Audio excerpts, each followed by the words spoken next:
Miguel Iterati deep here in the iBob vaults, and we are going to get into one of our talk and shoot boxing video blogs.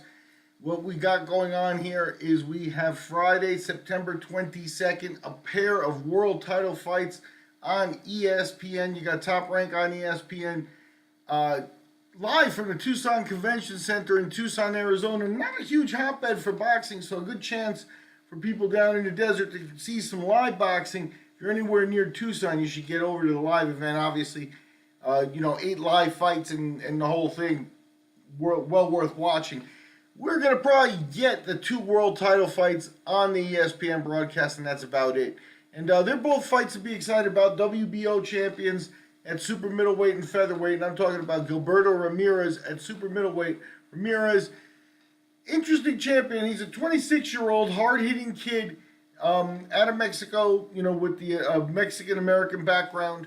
And he's in a situation where he won a world championship against Arthur Abraham. Abraham, a really decorated champion.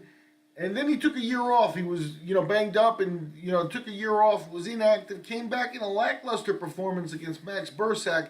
And now he gets Jesse Hart. Ramirez is going to enter a favorite, minus 265. Hart out of Philadelphia, plus 185. Hart really didn't have any huge names on his resume, just, solid Philadelphia fighting, along with a big heavy hands, 18 KOs in his 22 wins. So Hart plus 185, very competitive bout at the top there.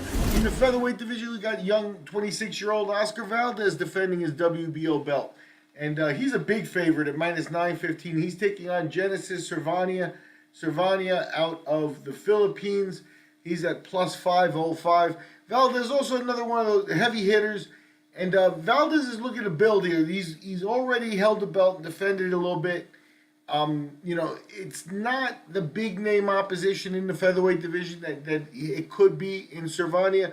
Might be a bit of a tougher test than he thinks. Cervania, a lot of fights. Cervania keeping a perfect record and notching some fights in Japan, which isn't easy exactly to travel to and get your fights over in Japan and and stay undefeated, especially when you're a foreigner. So you got to give Cervania some credit. This is his first trip over to the States.